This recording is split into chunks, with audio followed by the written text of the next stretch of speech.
pourquoi avez-vous créé le WWF et pourquoi le panda comme mascotte? Donc le WWF, c'est une organisation mondiale qui a été créée à la fin des années 50, début des années 60. Et c'était le directeur de l'UNESCO qui avait reçu un mandat, donc il avait reçu une mission pour aller visiter l'Afrique et voir quel était l'état de la nature en Afrique. Il en est revenu catastrophé, il s'est dit c'est pas possible, si on continue comme ça, tous les animaux vont mourir.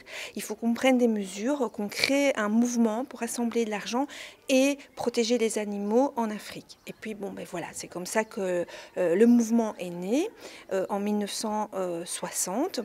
Et puis ben, ils ont dû choisir un emblème et ils ont choisi le panda. Alors parce que c'est un animal en voie de disparition, donc il est symbolique de tous les animaux en voie de disparition, et aussi parce que c'est un animal mignon qu'on a envie de protéger, qu'on a envie de câliner, donc on va donner de l'argent pour protéger le panda, et aussi parce que comme il est noir et blanc, quand on l'imprime, donc pas celui-ci évidemment, mais quand on imprime l'image du panda sur des revues, ça se voit mieux, les couleurs sont bien marquées.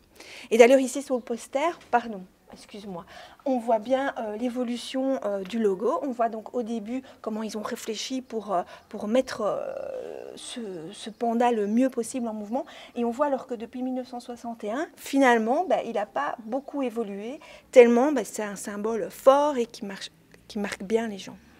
Quelles actions organisez-vous en Belgique?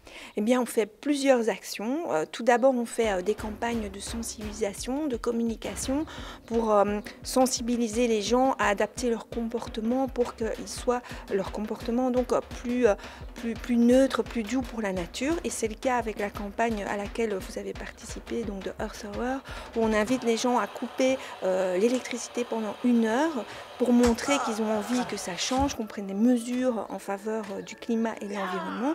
Et c'est aussi pour expliquer aux gens que consommer moins d'énergie, moins d'électricité, c'est bon pour l'environnement parce qu'on pollue moins. Donc ça, c'est une chose qu'on fait.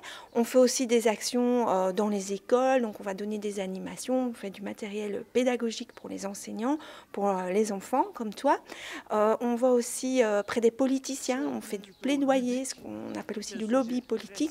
On va expliquer notre point de vue aux politiciens pour que voilà, ils adaptent aussi les lois, les réglementations pour voilà, que tout se passe mieux pour la nature, ici en Belgique, mais aussi ailleurs. Et que peut-on faire, nous, pour aider le WWF? Mais tout d'abord, on peut devenir membre du mouvement, parce que c'est un mouvement qui est neutre, c'est ce qu'on appelle une organisation non gouvernementale. Donc on ne reçoit pas de l'argent des gouvernements pour fonctionner. Donc en devenant membre, on paye une petite cotisation et ça nous aide à mener à bien nos projets, ça nous aide à protéger les animaux et la nature.